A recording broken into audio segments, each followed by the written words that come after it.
তো তাদের বিবাহ হয়েছে। বিবাহের কিছুদিন পর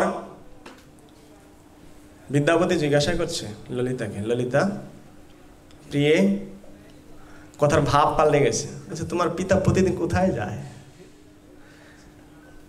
আমরা যখন ঘর থেকে কাজ থেকে ফিরি বিকালবেলায়, তখন আমাদের শরীর থেকে অনেক সুন্দর গন্ধ বেরোয় না?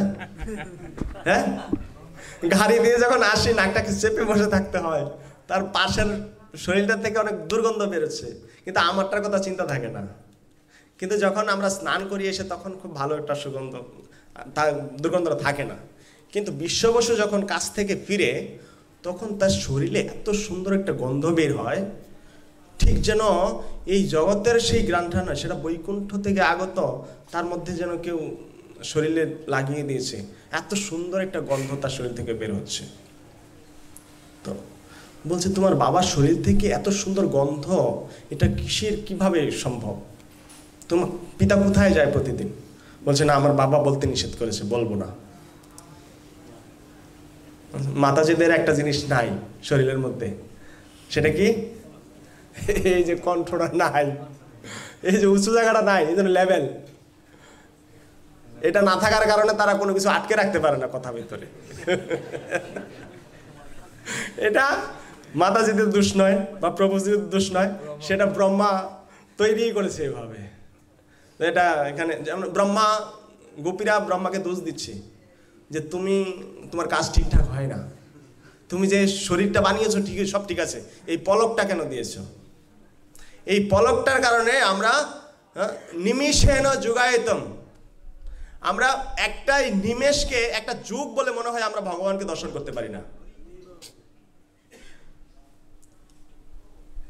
তো ব্রহ্মা এটা সৃষ্টি করেছেন, এতে কারো কোনো দোষ নেই, হস্তক্ষেপ নেই। বলছে, বাবা নিষেধ করেছে, বলা যাবে না। দেখো, তুমি হচ্ছে আমার অর্ধাঙ্গিনী, আর স্বামীর কাছে কোনো কথা গোপন রাখতে নেই, নাহলে স্বামী স্ত্রীর সম্পর্ক ঘনিষ্ঠ কিভাবে হবে? তুমিও সব কথা আমাকে বলবে, আমি তোমাকে সব কথা বলবো, এটাই তো স্বামী স্ত্রীর সম্পর্ক না? তা তুমি যদি কথা লুকিয়ে রাখো, তাহলে আমাদের সম্পর্ক স্বামী স্ত্রী কিভাবে হলো? তুমি আমার অর্ধাঙ্গিনী কিভাবে হবে? তা তো সত্যি কথা। তো এই জন্য মাতাজিদের কাছে সব কথা বলতে নাই, শাস্ত্রে বলছে, আমি বলছি না। মাতাজিদের কাছে সব কথা গোপন কথা কিছু গোপন রাখতে বলেছে আর কি শাস্ত্রে।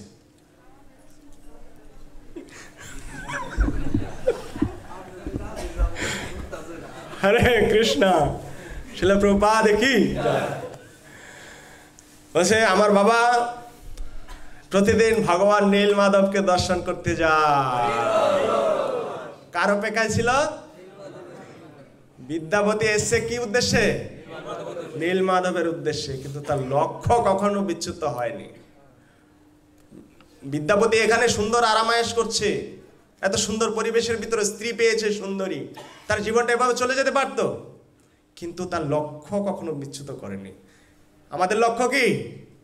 ভগবত ধামে যাওয়া। আমরা যখন ভক্তি জীবনে প্রবেশ করি, তখন অটোমেটিক ভগবান আমাদেরকে আমাদের প্রাপ্যগুলো প্রদান করেন। কিন্তু আমরা ভগবানের শরণাপন্ন না হয়ে আমরা হচ্ছি বিভিন্ন, বলছে বহু শাখা হি অনন্তস্য বুদ্ধয় অব্যবসায়িনাম। ভগবদ্গীতার 2য় অধ্যায় 41 নম্বর শ্লোকে বলছে, হে পরন্তপ, হে অর্জুন, যারা আমার শরণাপন্ন হয়েছে তাদের বুদ্ধিটা হচ্ছে একনিষ্ঠ, আর যারা আমার শরণাপন্ন হয়নি, যারা সব রকম দেবদেবীর পূজা অর্চনা করে মত্ত থাকেন, তাদের চেতনাটা, তাদের বুদ্ধিটা বহু শাখা বিশিষ্ট। আর বহু শাখা বিশিষ্ট কখনো ভগবানকে একনিষ্ঠতা লাভ করতে পারে না। ভগবান অর্জুনকে এই উপদেশ দিচ্ছেন। ভগবান চৈতন্য চরিতামৃত বর্ণনা করছেন, অন্যকামী করে যদি কৃষ্ণের ভজন, না মাগিলেও কৃষ্ণ তারে দেয় সচরণ। অন্য পূজারী যারা দেবদেবীদের পূজা অর্চনায় মত্ত থাকে, তারা যদি কৃষ্ণের কাছে শরণাপন্ন হয়, ভগবান না চাইতেই তাকে সবকিছু দিয়ে পরিপূর্ণ করে তোলেন।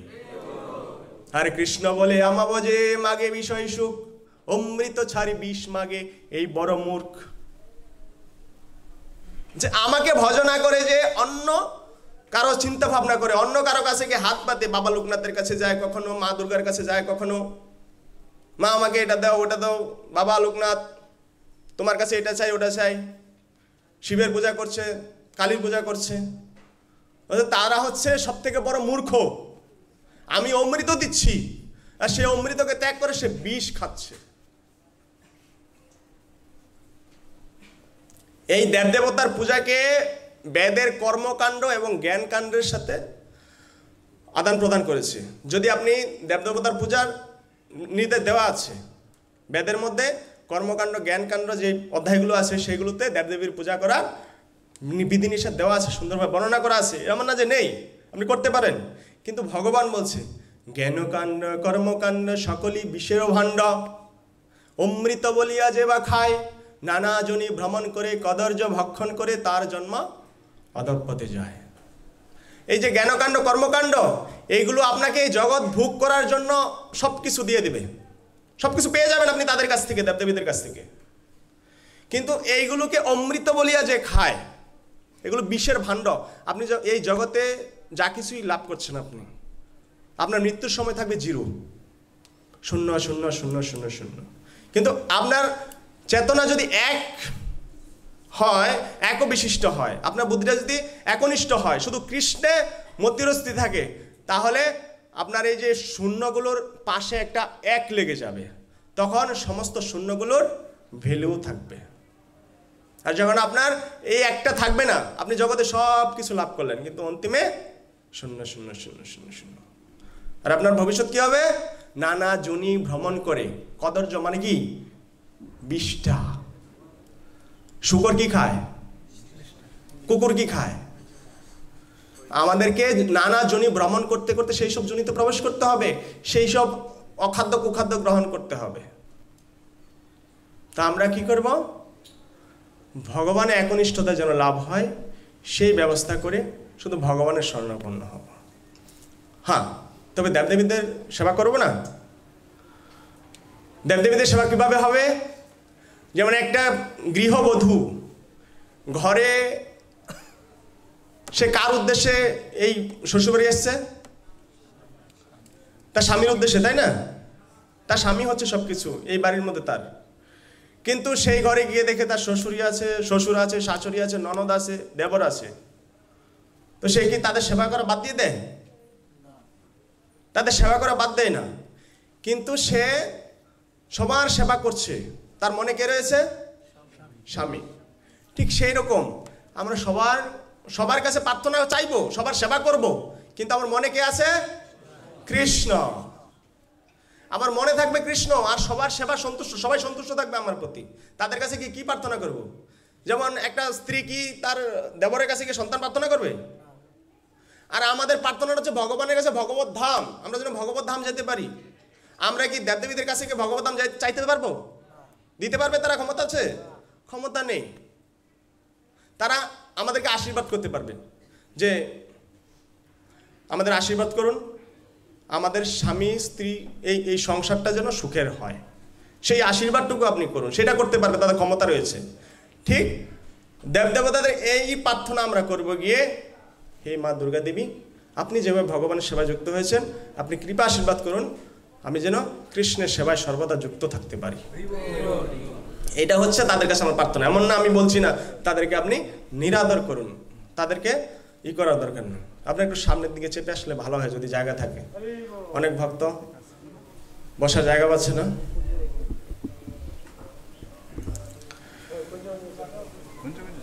যদিও বিদ্যাপতি তার সংসার ভালোভাবে চলছিল, কিন্তু তার লক্ষ্য বিচ্যুত হচ্ছে না। সে নীলমাধবের চিন্তা এখনো তার স্ত্রীর কাছে গিয়ে বলছে, আমার বাবা প্রতিদিন ভগবান নীলমাধবের দর্শনে যায়, আর সেই ভগবানের সেবা করে যখন ঘরে ফিরে তখন তার শরীর থেকে এত সুন্দর এই গন্ধ বের হয়। বলছে, তোমার বাবাকে বলো না আমাকে একটু নিয়ে যাওয়ার জন্যে, আমিও ভগবানকে দর্শন করতে চাই। তোমার মুখ থেকে ভগবানের কথা শুনে আমি আমার ইন্দ্রিয় আত্মাকে কন্ট্রোল করতে পারছি না, নিয়ন্ত্রণ করতে পারছি না। তুমি তোমার বাবাকে বলো যেন আমাকেও ভগবান নীলমাধবের দর্শনে নিয়ে যায়। বলছে ঠিক আছে। তো যখন পরের দিন বাবাকে খেতে দিয়েছে, খাওয়া যখন প্রায় শেষ, মাতাজিদের একটা খুব ভালো একটা গুণ রয়েছে যে কখন কি চাইতে হবে তাদের সেই ধারণাটা খুব ভালোভাবে আছে। আমি যখন ড্রাইভিং পরীক্ষা দিতে যাই তখন আমাকে একটা টিচার বলল যে তুই পরীক্ষা এমন সময় নে যখন তাদের লাঞ্চ টাইম শেষ হবে, তখন পেটটা ভর্তি থাকবে, আর পেটের যখন ভর্তি থাকে তখন তুষ্টি, পুষ্টি এবং সন্তুষ্টি তিনোটা একত্রিতভাবে লাভ হয়, তখন মানুষের মেজাজ খুব কম গরম হয়। তো তুই এমন সময় পরীক্ষাটা নিয়ে নে। আমি বললাম ঠিক আছে। তো এমন সময় পরীক্ষা নিয়েছি, যাই হোক জগন্নাথ কৃপা করেছে, পাশ করেছি। আমরা দেখি তো মাতাজিরা জানে যে কখন কি চাইতে হবে। তো বাবার খাওয়া যখন প্রায় শেষ, তখন বাবা তোমার কাছে একটা জিনিস চাইবো, তুমি দিবে আমাকে? বলছে তোকে তো এই পর্যন্ত কোনো কিছু না করিনি। আচ্ছা বল। বলছে না আগে প্রতিজ্ঞা করো। বাবা প্রতিজ্ঞা করতে হবে? না প্রতিজ্ঞা করতে হবে তোমাকে। বলছে ঠিক আছে প্রতিজ্ঞা করছি, তুই যা চাবি তাই দেবো। তো তোমার জামাইকে ভগবান নীলমাধবের দর্শনে নিয়ে যেতে হবে। অসম্ভব, আজ পর্যন্ত কেউ এই কথা বলেনি, তুই কি করে সাহস হলো তোর এই কথা বলার জন্য? বলছে তুমি যদি না নিয়ে যাও, এই হাতে বিষের বোতল নিয়েছি, এক্ষুনি খেয়ে এখানে আত্মহত্যা করবো। এটা হচ্ছে বড় একটা অস্ত্র মাতাজিদের জন্য। এক্ষুনি বাপের বাড়ি চলে যাবে যদি তুমি আমাকে এই জিনিসটা না দেবে। তো বাপের বাড়িতেই আছে ললিতা, জন্য যাওয়ার কথা কিন্তু বলেন। তো ললিতা বলছে এখানে আত্মহত্যা করব। বলছে ঠিক আছে, তোকে রক্ষা করার জন্য আমি রাজি হচ্ছি, তবে চোখ বন্ধ করে তার চোখ বেঁধে আমি তাকে নিয়ে যাব ওখানে, তার চোখ ওখানে খুলবো, আবার আসার সময় তার চোখ বেঁধে তারপর এখানে নিয়ে আসবো। বলছে ঠিক আছে তুমি নিয়ে যাও, যেভাবে পারো নিয়ে যাও। পরের দিন আবার শুয়ে শুয়ে পতিকে বলছে বাবা রাজি হয়েছে। বাহ খুব ভালো, কিন্তু একটা কন্ডিশন দিয়েছে। কি? চোখ বেঁধে নিয়ে যাবে, আবার চোখ বেঁধে নিয়ে আসবে, তোমাকে জাস্ট ওখানে দর্শন করার জন্য চোখ খুলে দেবে, আবার নিয়ে আসবে। আচ্ছা দেখো, ভগবানকে কেউ একবার দর্শন করে তার স্বাদ মেটে? আরে তুমি আমার পত্নী, তুমি একটা বুদ্ধি বের করো, আমি যেন কিভাবে পরবর্তীতে ভগবানকে কিভাবে দর্শন করতে পারি, সে একটা ব্যবস্থা করে দিও। বিদ্যাপতি ললিতা চিন্তা করছে, চিন্তা করতে করতে বলছে সকালে বলবো। সকাল হয়েছে, ললিতা বলছে তোমাকে আমি কিছু সর্ষে দিয়ে দেব, সেই সর্ষাগুলো যাওয়ার সময় ছিটিয়ে ছিটিয়ে ছিটিয়ে ছিটিয়ে যাবে। তখন ছিল বর্ষার সিজন, তো খুব তাড়াতাড়ি সেই সর্ষা গাছগুলো উঠে যাবে, তুমি সেই রাস্তা চিনে তুমি ওখানে যেতে পারবে। বলছে বাহ, তোমার মতো পত্নী যে গৃহে আছে তার আর বনে যাওয়ার কি দরকার? এত সুন্দর পত্নী থাকতে গৃহের মধ্যে আমি কোথায় এতদিন উদ্ভটক ছিলাম, ঘোরাঘুরি করলাম, তুমি কেন আমার জীবনে আরো আগে আসোনি? এরকম দেখুন, আমরা যদি স্ত্রীকে দুইটা মিথ্যা কথা বলে সন্তুষ্ট করতে পারি তাতে কোনো অসুবিধা নেই, যে সংসারটা যেন ভালো চলে, সংসারটাকে ভালো করার জন্য। আরে শিবজি বলেছেন, আমরা তো জীব। শিবজির কাহিনী শুনেছিলেন? নারদ মুনি যখন একবার ঘরে এসে দেখে যে তাদের সংসার ভালোই চলছিল, তখন পার্বতীকে বলছে পার্বতী তোমার সংসার কেমন চলছে? না গুরুদেব, পার্বতী সে গুরুদেব ছিল তো, বলছে গুরুদেব সংসার ভালোই চলছে। কেমন চলছে? ভালোই তো চলছে। না ভালো চলছে? হ্যাঁ ভালোই তো চলছে। না আমার কেমন কেমন লাগলো তার জন্য তোমার কাছে এলাম আমি। কেন গুরুদেব? তোমার পতির গলায় যে মুন্ডমালাগুলো আছে সেগুলো কার? নারায়ণ নারায়ণ। দেখো আমি তো এতদিন পর্যন্ত জানতাম না, জিজ্ঞাসাও করিনি, আর তারা তো বলার দরকার ছিল না, জিজ্ঞাসা করিনি, সে তো বলবে, সেই কথা তো বল। আজকে আসুক ঘরে, দেখাচ্ছি মজা। নারায়ণ নারায়ণ, আমি তো এই জন্য এসেছিলাম। হুট করে নারদ মুনি বেরিয়ে গেছে। নারদ মুনি, শিবজি যখন অফিস থেকে ঘরে ফিরল, তো প্রতিদিন পার্বতী দেবী দরজা খুলে খুব মিষ্টি ভাষ্য সহকারে এক গ্লাস জল প্রদান করে আগে। আর সেদিন দরজার কাছেও নেই, দরজা ঠকঠক করছে, বলছে খোলা আছে ঢুকে পড়ো।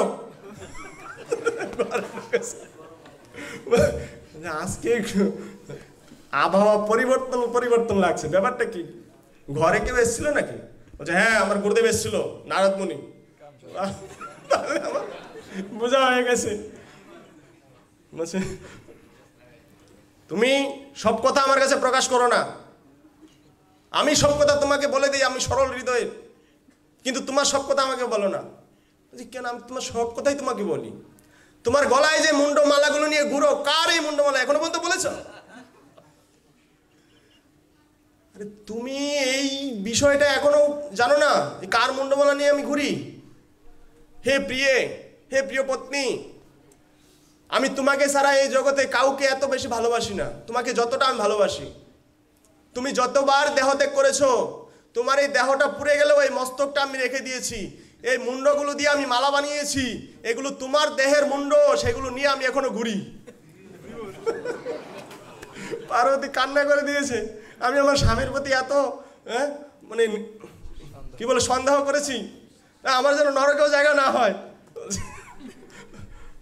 আসলে কার এগুলো মুন্ডগুলো? সত্যি না, এগুলো শুদ্ধ মহাত্মাদের মুন্ডমালা, এই সতীর নয়। কিন্তু দু একটা মিথ্যা কথা বলে যদি সংসারটা টিকে, ভাই অসুবিধা নেই, টিকে না, এটা করতে পারেন, সমস্যা নেই। পরের দিন বিদ্যাপতিকে বলছে, বিশ্ব বসুকে বলছে, ললিতা বাবা তুমি আজকেই তোমার জামাইকে তোমার সাথে করে নিয়ে যাও। বলছে ঠিক আছে চলো। তো তার চোখ বেঁধে দিয়েছে খুব টাইট করে, ভালোভাবে যেন দেখা না যায়। সারথীকে রথের কে চালাবে? রথটা চালাবে কে? হরে কৃষ্ণ, আওয়াজ আসছে না। বিশ্ব বসু রথ চালাবে। আর ওখানের যাত্রীকে বিদ্যাপতি। এখন তো সামনের দিকে চালিয়ে ড্রাইভার গাড়ি চালাচ্ছে, পেছনে কি হচ্ছে না হচ্ছে তা দেখছে না।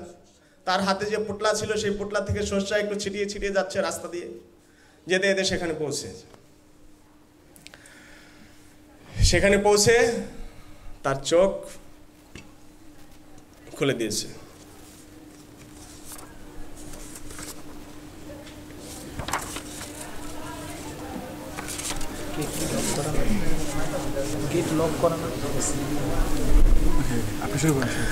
তখন যখন চোখ খুলে দিয়েছে বিদ্যাপতির, আর বিদ্যাপতি দেখে তার চোখ দিয়ে অঝরে অশ্রু ধারা বইছে, একদম শীতল জল ধারা বইছে তার চোখ দিয়ে। যখন